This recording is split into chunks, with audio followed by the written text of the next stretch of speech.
Assalamualaikum dan selamat kembali ke Elektronika. Hari ini kita ada satu lagi berita yang lain daripada yang lain. Saya rasa sekarang ni mimpi ngeri untuk TNB hampir-hampir bermula. Tapi cerita kita tidak bermula di Malaysia, kita bermula di Germany. Iaitu di mana Volkswagen sedang melakukan satu program baru iaitu di mana mereka bersama dengan satu syarikat tenaga yang dipanggil ELI, iaitu dia punya anak syarikat jugalah, sedang melancarkan satu program V2G komersial yang pertama di Germany yang akan bermula pada penghujung tahun 2026. Jadi kawan-kawan mungkin pernah dengar saya bercakap tentang V2G ataupun konsep vehicle to grid ini. Konsep vehicle to grid ni adalah sebenarnya mudah. Kalau kita bayangkan sebuah kereta elektrik, dianya ada bateri. Jadi setiap hari kita boleh isi bateri itu ataupun kita boleh ambil tenaga yang ada dalam bateri itu untuk gunakan di tempat lain. Kebanyakan kereta elektrik sekarang mempunyai keupayaan untuk V2L ataupun vehicle to load, di mana kita boleh pasang plug kepada soket bateri kita dan kita boleh tarik kuasa keluar dan kita boleh gunakannya untuk masak nasi, kipas, camping, apa-apa sajalah yang kita nak buat, jual kopi dan sebagainya. Tapi kalau kita ambil konsep yang sama juga, kalau kita bayangkan semasa kita di rumah, kereta tu boleh menghantar kuasa masuk balik ke dalam rumah ketika contohnya bila berlaku blackout. Konsep ni bukanlah satu konsep yang begitu aneh. Kalau kita tengok sistem charger di dunia ni, ada beberapa sistem charger. Di Malaysia kita menggunakan sistem charger CCS dengan Type 2 untuk AC dan DC. Tetapi di China mereka mempunyai sistem mereka sendiri, iaitu kepala plug dia berbeza sikit lah, dan juga CHAdeMO untuk Jepun. Dan kalau kita tengok antara standard awal, piawai awal untuk mengecas ni ialah CHAdeMO lah, sebab Jepun memang awal sebenarnya menghasilkan kereta elektrik. Nissan Leaf tu antara model kereta elektrik model yang terawal yang dijual kepada orang awam.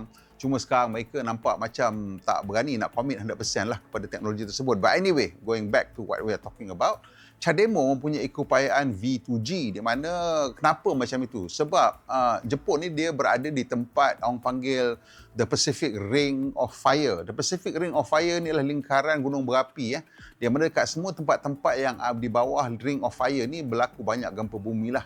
Jepun kita tahu banyak berlaku gempa bumi, dan apabila berlaku gempa bumi bekalan elektrik selalunya terputus. Jadi kalau mereka ada kereta yang boleh menembak kuasa balik masuk ke dalam rumah, sudah tentu ianya sangat berguna dalam keadaan-keadaan kecemasan. Jadi oleh sebab itu CHAdeMO mempunyai keupayaan V2G.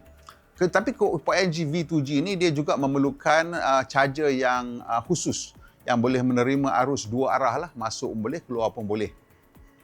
Dan sekarang ini kita nampak V2G ini akan menjadi realiti secara besar-besaran lah, kerana salah satu perubahan ataupun pergerakan yang kita dah nampak di mana di Australia mereka sudah mula mensyaratkan V2G sebagai spesifikasi asas untuk kereta elektrik.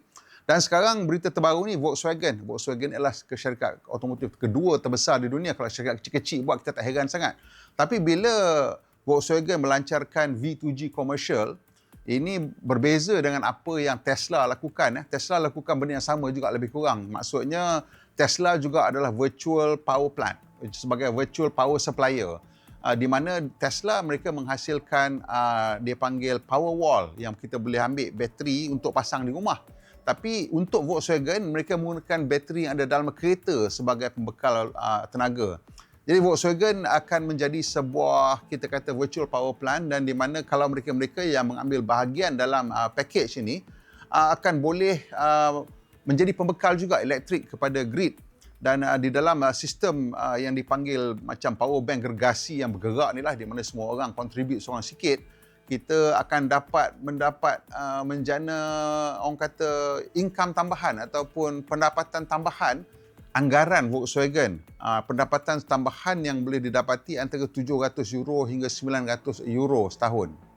Sebenarnya konsep V2G ni adalah satu konsep yang sangat penting untuk masa depan kita sebagai satu ekonomi yang bergantung kepada elektrik sebagai sumber tenaga sistem pengangkutan darat. Sistem V2G ni bukan sahaja membantu untuk mengurangkan bebanan grid, tetapi juga boleh membantu untuk mengurangkan kos tenaga elektrik. Antara salah satu sebab kenapa kos tenaga elektrik ni adalah mahal pada masa-masa tertentu ialah kerana sistem elektrik ni ada satu kelemahan besar berbanding dengan sistem bekalan air, di mana sistem bekalan air juga masuk ke semua rumah, tetapi dia ada tangki ataupun tempat simpanan di mana sistem boleh beroperasi pada kadar optimum hampir seluruh masa. Untuk elektrik tak boleh. Kalau kita dah jana, tak pakai, dia buang hilang macam itu saja. Dan pada waktu-waktu puncak, kena hidupkan stesen jana kuasa tambahan yang hanya beroperasi selama 2 jam hingga 4 jam sehari. Jadi kos tenaga elektrik masa waktu puncak adalah sangat mahal. Dengan adanya sistem V2G ini, kereta boleh mengambil kuasa daripada kereta yang ada tak digunakan pada masa-masa waktu puncak. Mungkin sebab waktu puncak tu masa kita di pejabat dan masa kita di rumah, dan membekalkan ataupun menstabilkan grid. Ini membantu untuk menjadikan grid lebih kukuh, lebih stabil dan sebagai satu penyelesaian yang sangat besar.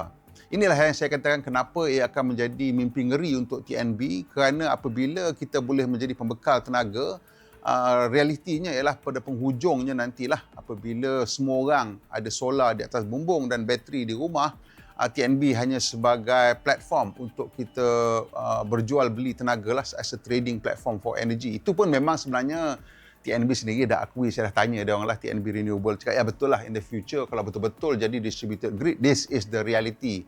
So benda ni dah akan jadi reality, dan sebenarnya mimpi ngeri itu bukan untuk TNB sangat, tapi untuk IPP lah, those independent power producer, peaker plant owners. Dia orang akan kehilangan lah sumber pendapatan mereka yang begitu lumayan sekarang. So itu dia cerita tentang V2G, yang model yang pertama yang akan digunakan oleh Volkswagen ni. Saya tak tahu, mungkin semua kereta dia orang boleh. Cuma sekarang perlu ada mungkin charger yang spesifik di rumah masing-masing yang mana boleh menerima cas dan juga menghantar cas ke kereta. Okey, kalau betul menjadi realiti V2G di Malaysia dan ia boleh menjana pendapatan RM1,000 lebih sebulan, RM2,000 sebulan dengan menjual tenaga, adakah you akan ambil? Sebab kalau kita tengok sekarang, sebelum ini sistem solar di rumah kita dipanggil net energy metering. Sebelum tu lain, dan sekarang ni dinamakan ATAP, di mana ada konsep waktu puncak, di mana kita boleh menyimpan tenaga waktu murah dan menjualnya pada waktu mahal. Saya rasa ini adalah salah satu tanda besar bahawa V2G juga sudah akan jadi realiti di Malaysia, dan kereta elektrik yang kita beli tadi tu, yang ramai orang cakap oh mungkin tak ada second value apa, akan menjadi punca pendapatan tambahan untuk kita tanpa kita perlu melakukan apa-apa pun kecuali memasang solar panel di atas bumbung kita. Kalau itu realitinya, adakah korang akan mula memikirkan untuk membeli kereta elektrik? Cuba komen sikit kat bawah. Dan kalau kau rasa ada ramai lagi masih skeptikal, kongsikan video ni dengan diorang. Dan macam biasa, yang mana belum melanggan, tolong tekan butang langganan dan butang loceng supaya tak ketinggalan bila kita naik video terbaru. Manu Malaysia, Puan Ibrahimah. Kita jumpa lagi insyaAllah.